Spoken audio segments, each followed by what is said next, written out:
Hello friends, welcome to life experience education. आज हम आपके साथ डिस्कस करने जा रहे हैं RRB group D previous year question paper, जिसमें कि हम इसके पार्ट जनरल साइंस को आपके साथ आज डिस्कस करेंगे और ये जनरल साइंस का क्लास नंबर फर्स्ट रहेगा। ये जो क्वेश्चन पेपर है 17 सितंबर 2018 शिफ्ट सेकंड का ग्रुप डी का ये क्वेश्चन पेपर है और मिशन है हमारा रेलवे पर। आप इसके सिलेबस को देख सकते हैं, 4 पार्ट में इसका सिलेबस है। General science, mathematics, general intelligence and reasoning और फोर्थ पार्ट है general awareness and current affairs. तो हम इसके पार्ट जनरल साइंस का क्लास नंबर फर्स्ट आज आपके साथ डिस्कस करने जा रहे हैं। तो आइए स्टार्ट करते हैं बिना किसी देरी के क्वेश्चन नंबर फर्स्ट के साथ। Weight of an object on the moon is the weight of the object on earth, यानी कि चांद पर एक वस्तु का भार कितना रहेगा पृथ्वी पर वस्तु के भार का। तो ये होता है 1/6 यानी कि 1/6 ये हो जाता है। तो थर्ड इसका हो जाएगा करेक्ट आंसर। अब इसमें भी क्वेश्चन चेंज करके पूछा जाने लगा है। इस बार का जो आरआरबी एनटीपीसी चल रहा है अभी जो प्रेजेंट में 28 दिसंबर से स्टार्ट हुआ है 2020 से, इसमें ये क्वेश्चन पूछा गया है थोड़ा घुमा घुमा के बच्चों को कंफ्यूजन में डालने के लिए। तो वेट की जगह इसमें पूछा गया है मास, यानी कि द्रव्यमान क्या होगा चांद पर वस्तु का द्रव्यमान क्या होगा पृथ्वी की तुलना में। तो ये जो द्रव्यमान रहेगा, मास रहेगा, ये सेम रहेगा, बराबर रहेगा, इसमें कोई चेंज नहीं होगा। पर जो वेट रहेगा वो हो जाएगा 1/6। तो ये आपको कंफ्यूज करने के लिए घुमा सकते हैं, तो ये आपको ध्यान देना है। थर्ड हो जाएगा इसका correct answer. Question number second है the force that a neutron exerts on a proton inside an atom is, यानी कि परमाणु के अंदर एक प्रोटॉन पर एक न्यूट्रॉन जो बल लगाता है वह है। तो इस बल को क्या कहा जाता है? न्यूक्लियर फोर्स, यानी कि परमाणु बल नाम से इसको जाना जाता है। फर्स्ट हो जाएगा करेक्ट आंसर। नेक्स्ट क्वेश्चन है weight of a body is maximum at the, यानी कि एक शरीर का वजन अधिकतम है तो किस पर रहेगा? ये शरीर पर अधिकतम वजन रहता है पोल पर रहता है, जो पोल होंगे उन पर, यानी कि ध्रुव पर सबसे ज्यादा ये वजन काम करता है। Weight of a body is maximum at the pole. Second हो जाएगा correct answer. Question number fourth की तरफ बढ़ते हैं। When a card placed over a tumbler is flicked with a finger the coin placed over it falls in the tumbler, यानी कि जब एक टम्बलर के ऊपर रखा गया कार्ड उंगली से चपटा होता है तो उसके ऊपर रखा सिक्का टम्बलर में गिर जाता है। तो ये किसका उदाहरण है? तो ये जो न्यूटन का फर्स्ट लॉ है, जड़त्व का नियम, लॉ ऑफ इनर्शिया, यानी कि जो वस्तु विराम में रहेगी वो विराम में रहना चाहेगी और जो गतिमान है वो गतिमान ही रहेगी। तो ये जड़त्व का नियम है, लॉ ऑफ इनर्शिया है। तो इस प्रिंसिपल पर ये वर्क करेगा। तो करेक्ट आंसर इसका हो जाएगा सेकंड, जड़त्व का नियम। नेक्स्ट क्वेश्चन की तरफ बढ़ते हैं। The mass number of an isotope of an element is 298 if its nucleus has 189 neutron what is its atomic number, यानी कि किसी तत्व के समस्थानिक की संख्या 298 है यदि उसके नाभिक में 179 न्यूट्रॉन है, 189 न्यूट्रॉन है, 189 न्यूट्रॉन है, तो इसका परमाणु नंबर क्या है? इसको हम इजीली कैलकुलेट कर सकते हैं। जो एटॉमिक मास रहता है, एटॉमिक मास क्या रहेगा? ये रहता है न्यूट्रॉन प्लस प्रोटॉन की संख्या के बराबर, जो कि दिया हुआ है 298, 298 दिया हुआ है और 189 न्यूट्रॉन्स दिए गए हैं, यानी कि न्यूट्रॉन्स की वैल्यू पुट कर देते हैं 189 प्लस प्रोटॉन इक्वल्स टू 298 और यहाँ से हम इजीली कैलकुलेट कर सकते हैं प्रोटॉन की संख्या, जो कि कैलकुलेट हो जाएगी 109। 298 माइनस 189 इक्वल्स टू 109। तो सी इसका हो जाएगा, थर्ड इसका हो जाएगा करेक्ट आंसर। नेक्स्ट क्वेश्चन की तरफ बढ़ते हैं। A person does some work of 1000 joule in 2 second, his power will be, यानी कि एक व्यक्ति 2 सेकंड में 1000 जूल का कुछ काम करता है, उसकी शक्ति क्या होगी? तो शक्ति क्या होगी? शक्ति यानी कि पावर, पावर इक्वल्स टू होगा work divided by time.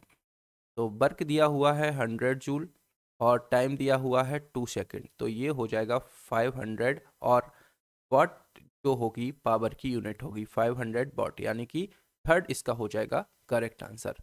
Next question है a person lifts luggage of 20 kilogram from the ground and puts it on his head 2 metre above the ground, calculate the work done by him. G दिया हुआ है 10 metre second square, 10 metre पर second square. एक व्यक्ति जमीन से 20 kilo का सामान उठाता है और अपने सिर को जमीन से 2 मीटर ऊपर रखता है, उसके द्वारा किए गए कार्य की गणना करें। अब इस क्वेश्चन में हम देखें, हमको वर्क यानी कि कार्य निकालना है। वर्क इक्वल्स टू क्या होगा, force into displacement, force into displacement. और फोर्स क्या होगा, एम ए, एम यानी कि ए एक्सेलरेशन यानी कि जी रहेगा, और ये रहेगा डिस्प्लेसमेंट। मास दिया हुआ है कितना, 20 kg, जी दी हुई है 10, एंड जो डिस्प्लेसमेंट रहेगा ये 2 मीटर दिया हुआ है। तो इसको कैलकुलेट करेंगे तो 400 जूल, यानी कि सेकंड इसका करेक्ट ऑप्शन हो जाएगा। नेक्स्ट क्वेश्चन की तरफ बढ़ते हैं। विच of the following can not be used for making lenses, यानी कि लेंस बनाने के लिए निम्नलिखित में से किसका उपयोग नहीं किया जाता है। तो आप ऑप्शन से इजीली इसको कैलकुलेट कर सकते हैं, एलिमिनेट कर सकते हैं ऑप्शंस को के थ्रू। प्लास्टिक, वाटर, ग्लास, इन तीनों का यूज़ किया जाता है लेंस बनाने के लिए, पर सॉइल यानी कि मिट्टी का यूज़ नहीं किया जाता है। तो डी इसका हो जाएगा करेक्ट आंसर। फोर्थ ऑप्शन होगा इसका करेक्ट आंसर। जो लेंस बनाने के लिए यूज़ किए जाते हैं, प्लास्टिक, पानी और ग्लास का यूज़ किया जाता है, मिट्टी का नहीं किया जाता है। नेक्स्ट क्वेश्चन की तरफ बढ़ते हैं। The increasing order of the refractive index of certain material is left to right, यानी कि कुछ सामग्रियों के अपवर्तनांक, जो अपवर्तक सूचकांक है, उसका बढ़ता क्रम बताएं, बाएं से दाएं क्या रहेगा। ऑप्शंस के थ्रू जाएं तो सबसे पहले आएगा बर्फ, फिर केरोसिन, बेंजीन, और फिर रहेगा सेंधा नमक यानी कि रॉक सॉल्ट, यानी कि आइस, केरोसिन, बेंजीन और रॉक सॉल्ट। ये रिफ्रैक्टिव इंडेक्स इनका रहेगा मटेरियल्स का। तो फर्स्ट इसका हो जाएगा करेक्ट आंसर। नेक्स्ट क्वेश्चन है, constantan is allowed from metals, यानी कि कांस्टेंट टन धातुओं से मिश्र धातु है, तो किस चीज से मिलकर ये बना हुआ है, ये आपको बताना है। तो ये मिलकर बना होता है किस किस से, कॉपर और निकल, यानी कि फर्स्ट इसका हो जाएगा करेक्ट ऑप्शन। नेक्स्ट क्वेश्चन की तरफ चलते हैं। Choose the correct order of electrical resistivity of metals, यानी कि धातुओं की विद्युत प्रतिरोधकता का सही क्रम चुने। तो रेजिस्टिविटी की बात करें, यदि जो रेजिस्टेंस होगा रो एल बाय ए, और रो जो रहेगा ये रहता है रेजिस्टिविटी, यानी कि रो कैलकुलेट करें तो R A cross section area upon length, तो ये रहेगी रेजिस्टिविटी। और इसका जो क्या रहेगा, यूनिट की बात करें तो रेजिस्टेंस की यूनिट होगी ओम, मीटर स्क्वायर अपॉन मीटर, तो मीटर से मीटर कैंसिल हो जाएगा, तो रेजिस्टिविटी की यूनिट क्या हो जाएगी, ओम मीटर। ये तो इसका यूनिट हो गया। अब करेक्ट इसका सीक्वेंस देखें तो हीलियम, निकल, डब्लू होगा टंगस्टन, और एजी होगा क्या, सिल्वर। तो ये इसका हो जाएगा करेक्ट ऑर्डर। तो फर्स्ट इसका हो जाएगा करेक्ट आंसर। नेक्स्ट क्वेश्चन की तरफ बढ़ते हैं। डैश इज नॉट अ सब atomic particle of an atom, यानी कि डैश एक परमाणु का एक उप परमाणु कण नहीं है। तो प्रोटॉन, इलेक्ट्रॉन और न्यूट्रॉन ये तीनों ही हैं, पर जेनॉन ये नहीं है, तो ये हो जाएगा इसका करेक्ट आंसर जेनॉन। तो सेकंड के साथ हम जाएंगे, सेकंड हो जाएगा करेक्ट आंसर। नेक्स्ट क्वेश्चन रहेगा, if the current flowing through a circuit is 0.6 ampere for 6 minutes, the amount of electric charge flowing through it is, यानी कि यदि किसी सर्किट के माध्यम से बहने वाली धारा 0.6 एम्पियर रहेगी, 0.6 एम्पियर के लिए 0.6 सेकेंड है, तो इसके माध्यम से बहने वाले विद्युत चार्ज की मात्रा है।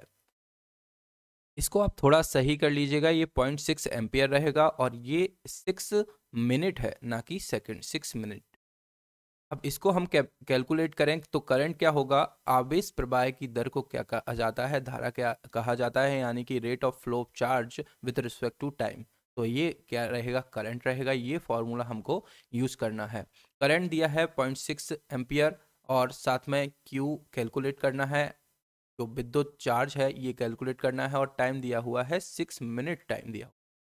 तो क्यू कैलकुलेट करेंगे 0.6 इंटू 6, इसको कन्वर्ट करना है सेकंड में, तो ये हो जाएगा 60। तो इसको कैलकुलेट करेंगे तो ये आ जाएगा 216 कूलम। तो यानी कि फोर्थ इसका हो जाएगा करेक्ट आंसर। नेक्स्ट क्वेश्चन की तरफ बढ़ते हैं। फोर्थ हो जाएगा करेक्ट आंसर 216 कूलम, इसका हो जाएगा क्या, विद्युत चार्ज, यानी कि चार्ज हो जाएगा 216। नेक्स्ट क्वेश्चन है, with whom did the government of India sign a $120 million of loan agreement to complete double tracking and electrification of railway tracks along high density corridors to improve the operational efficiency of India's rail network। यानी कि भारत के railway network की परिचालन दक्षता में सुधार करने के लिए भारत सरकार ने उच्च घनत्व वाले गलियारों के साथ रेलवे ट्रैक के दोहरे ट्रैकिंग और विद्युतीकरण को पूरा करने के लिए $100 मिलियन का ऋण समझौते पर हस्ताक्षर किसके साथ किए हैं, तो ये हस्ताक्षर किए हैं किसके साथ, एशियन डेवलपमेंट बैंक के साथ, यानी कि फर्स्ट इसका हो जाएगा करेक्ट आंसर। और बात करें एशियन डेवलपमेंट बैंक यानी कि एडीबी की, तो इसका जो फॉर्मेशन हुआ है ये कब हुआ है, 1966 में इसका फॉर्मेशन हुआ है।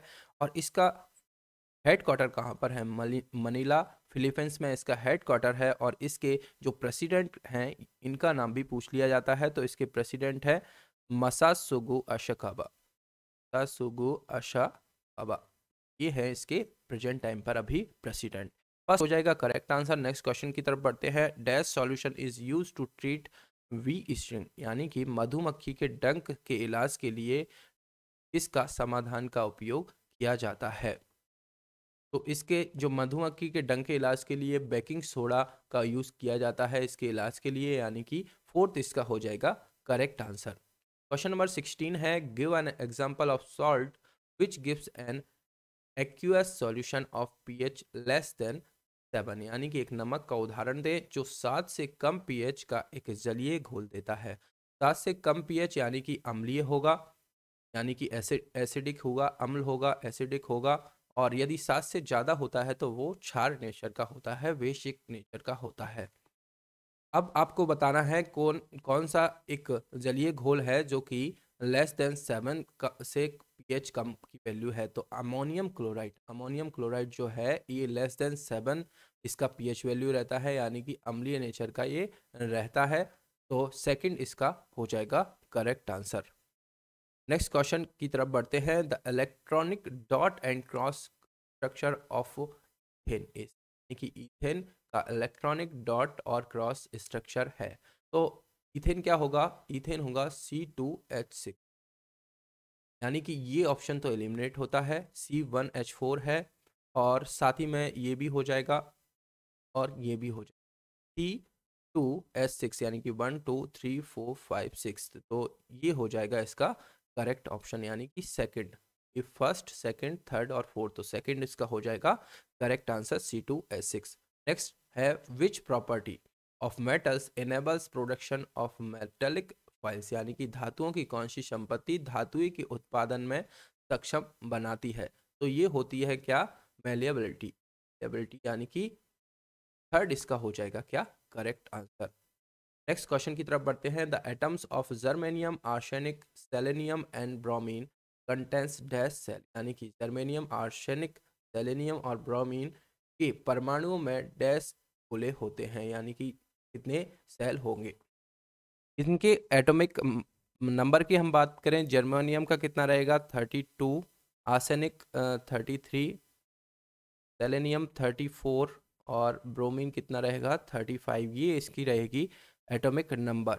उसके हिसाब से आप देखेंगे तो बाहरी कक्षा में कितने इलेक्ट्रॉन आएंगे, तो ये इसमें नंबर ऑफ सेल्स कितने होंगे KLMN, तो 4 इसमें नंबर ऑफ सेल्स होंगे, यानी कि फर्स्ट इसका हो जाएगा करेक्ट आंसर।